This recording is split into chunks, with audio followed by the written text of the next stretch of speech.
Saya masih bersama Raymond Chin. Pada tahun 2020 ia mendirikan platform edukasi keuangan yang bertujuan untuk meningkatkan literasi keuangan dan investasi. Sebagai orang yang sangat literate dengan keuangan dan investasi, punya ruang sedikit nggak untuk memberikan optimisme melihat ekonomi saat ini? Ini tuh sama kayak ajaran Islam ya, kalau kata Ustaz Felix. Kita sebisa mungkin tuh sangat minimalisir suudzon, kalau bisa husnuzon. Tuh, betul kan Ya sih? kan? Kita harus berprasangka baik, sebenarnya itu yang dianjurkan. Tapi ada juga asas-asas akal sehat, ya kan?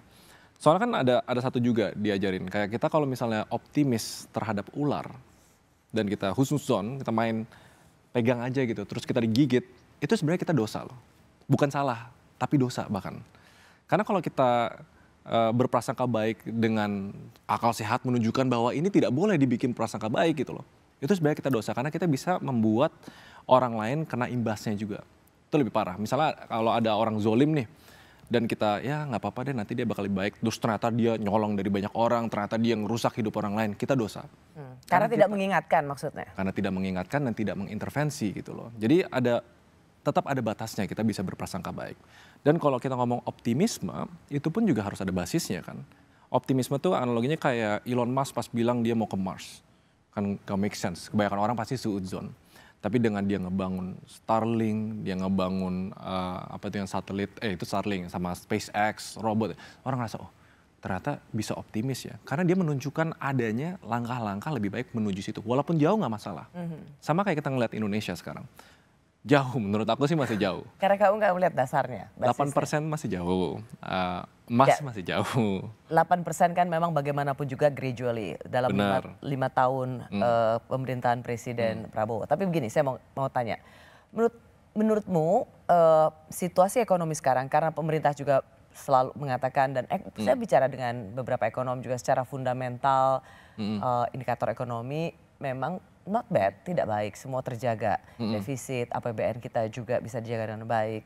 Apakah ini memang, jadi rasanya banyak yang dari sisi pemerintah mengatakan secara fundamental itu tidak ada yang salah dengan ekonomi kita. Jadi apakah kita bisa menanyakan atau saya menanyakan padamu ketidakpercayaan ini adalah karena misalnya situasi politik tanah air misalnya?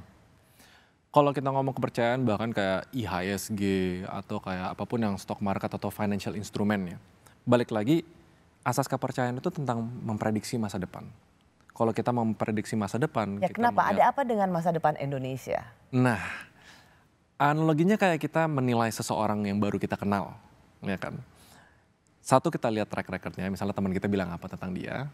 Kedua, kita lihat janji-janji dan aksi-aksi kecilnya kan. Berarti harus mendukung, baru kita bisa melihat oh kayaknya masa depannya kita bakal baik sama dia gitu. Ada dua yang dinilai, real actionnya sama persepsinya. Indonesia tuh kayak kemarin yang kasus dimasak aja gitu loh. Ini teror ke majalah Tempo, kepala babi. Dan kemudian dijawab oleh kepala komunikasi presiden. Benar. Dimasak saja. Ternyata tindakan baik aja tuh nggak cukup kalau tidak bisa dikomunikasikan dengan baik. Lebih parahnya lagi kalau respon komunikasinya sangat buruk. Kalau kayak kasus kemarin, itu menurut aku salah satu yang sangat buruk. Karena jangan lupa loh, misalnya pejabat publik atau siapapun yang bekerja di pemerintahan, pas mereka bicara, itu bukan mulut mereka yang berbicara. Yang didengarkan di telinga masyarakat adalah suara negara. Dan ini kan hal-hal kecil, analoginya kalau ketemu orang tiap hari bahasanya jelek terus. Mau dia menunjukkan gajinya naik nih di kerjaannya, kita nggak bakal percaya optimis sama dia dong, karena dia ngomongin jelek terus. Itu topik komunikasi gitu loh. Cuma kalau aku ngelihatnya lebih simpel lagi. Jadi soalnya di komunikasi? Komunikasi salah satu aspek yang menurut aku pemerintah harus membenahi diri. Karena kalau misal mereka nggak bisa berkomunikasi, sebagus apapun kebijakannya, sebagus apapun indikator ekonominya, masyarakat tetap akan mempersepsi jelek. Kalau persepsinya jelek, kepercayaan masa depannya menurun. Itu udah basic human psychology. Nah balik lagi, itu komunikasi. Tapi yang di sini aja masih perlu diperbaiki. Pak Prabowo kan banyak bilang pemerintah yang efisien. Kalau di bahasa bisnis, efisien boleh difokusin kalau udah efektif dulu. Kalau udah 1 tambah 1 sama dengan 2, kalau 1 tambah 1 sama dengan 3, efisien kan lebih cepat 1 tambah 1 3 gitu loh. efisien, cepet, tapi nggak efektif, nggak tepat. Soal keefektifan balik lagi perlu ditanya juga tentang orang-orang yang menjalani. Karena I'm a simple-minded person. Kamu melihat bahwa kamu tapi tidak against pada efisiensi dong? Tidak against. Tetapi yang kamu ingin kritisi soal efisiensi apa? Karena ini bukan root cause menurut aku. Kayak misalnya banyak. Bukan akar persoalannya. Bukan akar persoalannya. Kayak banyak orang bilang korupsi. Ya korupsi yang paling sering dibilang bahwa ini akarnya kenapa Indonesia itu hancur. Korupsi itu cuma gejala. Analoginya kanker stadium 4 yang perlu diamputasi sebenarnya ya bahasa kompleksnya itu patronase politik atau politik dagang sapi.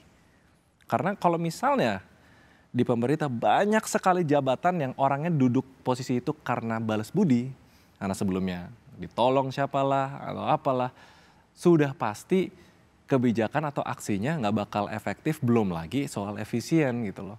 Jadi ternyata banyak orang, aku pun kayak baru, oh bener juga, tapi kenapa banyak yang nggak bahas ya? Ternyata akar masalah yang bikin Indonesia kayak gitu ya karena adanya patronase politik yang dititip-titip jabatan. Dan ternyata itu bukan masalah hukum, masalah budaya. Budaya itu lebih menyeramkan daripada hukum, karena budaya itu analoginya kayak the invisible law. Kalau dia tidak terlihat hukumnya, permisif nih, ya nggak apa-apa lah kan dia bantu kita kasih, ini budaya Indonesia. Padahal itu gratifikasi. Nah, budaya itu memperbolehkan orang yang salah dan dia tidak sadar dia salah, makanya itu lebih berbahaya daripada hukum. Nah itu yang kayak kalau misalnya mau solve Indonesia ya solve masalah politik dagang sapi ini gitu. Saya mau kembali ke soal bagaimana kemudian persepsi yang karena kita bicara ini menjelang Lebaran kemarin. Oh iya kita harus positif sebenarnya ya. Kita kemarin kan di bulan puasa ini banyak demo terjadi. Benar. Dan itu tentang menolak RUU TNI dan kemudian setelah itu diundangkan menolak undang-undang TNI itu untuk diberlakukan. Saya mau kasih konteksnya begini Raymond. Dulu kita ingat ketika Pak JK menjadi wakil presiden, Pak JK itu memberikan rumusan ketika ingin mengeluarkan kebijakan yang tidak populer, yaitu menaikkan harga BBM. Jadi waktu Pak JK jadi wapres, pengumuman kenaikan harga BBM itu dinaikkan pada waktu bulan puasa. Dan sesimpel ini penjelasan Pak JK, karena pasti nggak ada yang demo bulan puasa. Dan itu memang itu berhasil. Karena meskipun waktu itu ada kenaikan harga BBM dan diumumkan di bulan puasa, memang relatif tidak ada demo lah atau kecil demonya. Kecil. Dan untuk pertama kalinya periode ini ada soal kebijakan yaitu tentang undang-undang TNI di bulan puasa dan demonya cukup masif.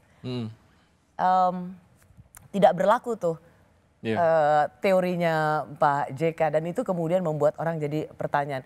Ini memang sangat-sangat ditolak atau sudah terjadi perubahan atau shifting orang mengeluarkan protesnya? Sebelum RUU TNI soalnya udah compounding, sudah numpuk kayaknya ya. Kayak ada kasus-kasus yang nggak jauh dari RUU TNI yang orang udah permasalahin, orang udah geram gitu. Harusnya ya di negara tuh harusnya ada dashboard nih, menunjukkan kayak dia nge-scraping sentimen masyarakat tuh positif apa negatif nih terhadap Indonesia gitu. Karena udah numpuk dan aku yang selalu pantau sosial media aku udah, selalu lihat komennya kayak gimana, responnya gimana. Emang udah negatif. Kepercayaan terhadap pemerintah waktu itu memang nggak setinggi itu dan aku merepresentasikan orang di umur 24 sampai 35 itu biggest audience dan kota-kota metropolitan. Oke, berarti ini yang benar-benar ada di sosmed nih. Karena udah negatif dan prosesnya, bukan keputusannya menurut aku ya. Prosesnya tidak oke, yaitu ternyata terkuak diam-diam. Belum lagi ada staf sus yang katanya mirip Squidward ganteng, salah ngomong gitu misalnya. Merepresentasikan satu instansi ini gitu. Sekarang tuh orang ternyata lebih banyak mempermasalahkan prosesnya, which tandanya mereka lebih pinter. Daripada cuma akhirnya gitu loh. Karena akhirnya itu bisa dimanipulasi, tanda kutip kalau ditunggangin sama orang. Tapi kalau soal proses, itu kan ya ngapain diem-diem gitu misalnya. Ya. Kenapa harus ada satu orang yang... Meskipun sebenarnya kalau kita mendengar atau melihat, justru katanya pelibatan perwira TNI aktif di kementerian lembaga itu justru dikunci di belasan kementerian lembaga yang sudah diundangkan. Jadi justru sebenarnya ini mengunci gitu. Kalau ini memang untuk mengunci dan menghapus ketakutan, memori kolektif masyarakat soal difungsi ABRI, harusnya dia bisa dikomunikasikan dengan baik ya.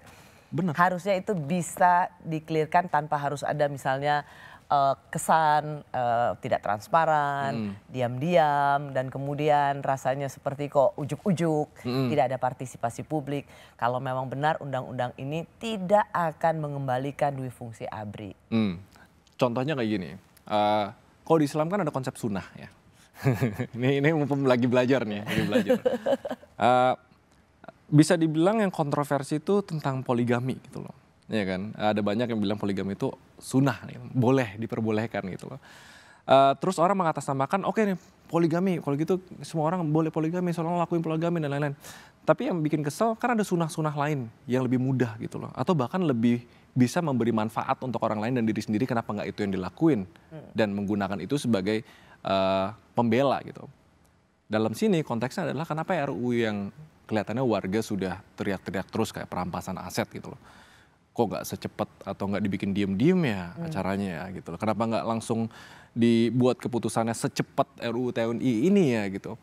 Dan orang udah mulai sadar ada pembandingnya. Berarti ini nggak natural nih terjadinya. Pasti ada dorongan atau tekanan, either itu hasil dari balas budi atau ada oknum elit tertentu, atau bahasa resminya kalau namanya cronyism gitu kan. Bahwa terjadinya karena demokrasi kita semi feodal, udah ada orang-orang yang pengen menitipkan ini terjadi untuk kepentingan siapa. Terus pas sampai segitu ya? Sampai imajinasi kecurigaannya? Iya, karena udah ada track recordnya. Karena analoginya everything is happening in plain sight. Di bener-bener kayak ya ada kaca, dan kacanya itu sosial media. Sosial media yang membuat transparansi terpaksa. Kalau dulu nggak ada kan. Sekarang karena terpaksa transparansi, orang tuh lama-lama makin pintar. Makin tahu bahwa dulu mereka nggak nanya why. Mereka menanya what sama how. Sekarang karena ada banyak tingkah-tingkah, orang mulai kritis dan nanya why. Kenapa ya ini terjadi? Kenapa dia melakukan ini? Kenapa dia melakukan ini? Lama-lama orang bisa connect the dots sendiri bahwa politik dagang sapi ini dan hutang budi yang segitu banyak harus dibayarkan, siapa nih yang menang? Siapa yang menang? Siapa yang menang? Udah bukan bentuknya konspirasi lagi, tapi justru ini bentuk rasionalnya kita untuk make sense kenapa ini terjadi. Ray, kamu pernah nggak ditawarin untuk jadi buzzer, mengatakan karena kamu cukup pesimis, kamu pernah nggak ditawarin jadi buzzer untuk bicara hal-hal yang optimis tentang kondisi negara?